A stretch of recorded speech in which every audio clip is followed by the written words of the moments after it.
Welcome. My name is Andrew Barron, and this is, well, it depends, the podcast where I present the pros and cons of financial decisions so that you, the audience, feel better informed when you are confronted with these decisions in your own life. In this episode, I asked the question, is my money safe? But before we begin, a short disclaimer. This is being recorded on March 21st, 2023. Please note the information provided in this podcast is for educational purposes only and is not to be considered investment, tax, or legal advice. It is important to consult with a professional before making any financial decisions, as the strategies discussed may not be suitable for you specifically. There are a number of factors that can impact the safety of your money, and it's important to consider all of them when making decisions about where to invest or store your funds. Let's take a closer look at some of the key factors that can impact the safety of your money. First and foremost, it's important to consider the institution where you're keeping your money. If you're using a bank, you'll want to make sure that it's FDIC insured. This means that your deposits are insured up to $250,000 per depositor per insured bank for each account ownership category. This means a married couple can have an individual account each and a joint account insuring $750,000 at a single institution. This is a crucial factor ensuring that your money is safe, as it provides a level of protection against the bank failing or going bankrupt. Another factor to consider is the type of investment you're making. Some investments, such as bonds or certificates of deposit, CDs, are considered to be relatively safe because they provide a guaranteed rate of return and are backed by the issuer. Other investments, such as stocks or mutual funds, carry more risk because their value can fluctuate based on market conditions. Similar to FDIC, there is another insurance called SIPC, which is a nonprofit organization created by Congress to protect investors if their brokerage firm goes bankrupt. SIPC insurance covers up to $500,000 per account, including up to $250,000 for cash deposits. It's important to note that SIPC insurance does not protect against investment losses or fraud, only against the brokerage firm failure. However, it is still a valuable safeguard that can give investors peace of mind. It's important to check if your broker is a member of SIPC and how they are covered.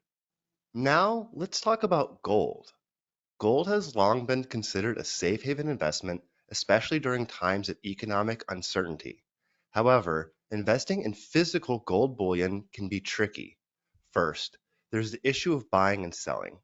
Unlike stocks and bonds, gold bullion is not traded on a public exchange, so buying and selling can be more challenging. Additionally, gold bullion dealers often charge a premium over the spot price, which can eat into your returns. Another issue with gold bullion is storage.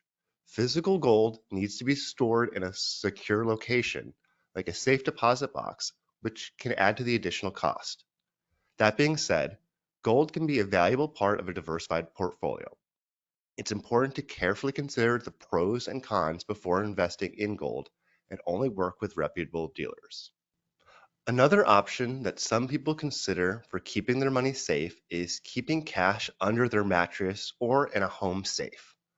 While this may provide a sense of security, it's important to understand that keeping large amounts of cash at your home comes with significant risks.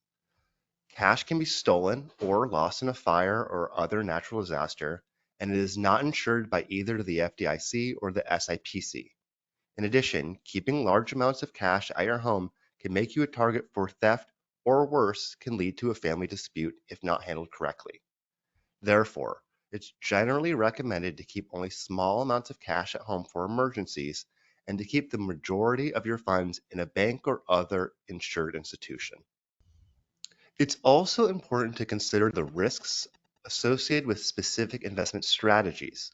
For example, if you're investing in real estate, you'll need to consider factors such as location, property values, and potential for rental income. Similarly, if you're investing in stocks, you'll need to consider the company's financial health, management team, and overall market conditions. To recap, ultimately, the safety of your money depends on a number of different factors, including the institution where you're keeping your funds, the type of investment you're making, and the specific investment strategy you're pursuing. It's important to do your research and consider all of these factors carefully when making decisions about where to invest and store your money. That being said, it's also important to remember that no investment is completely risk-free.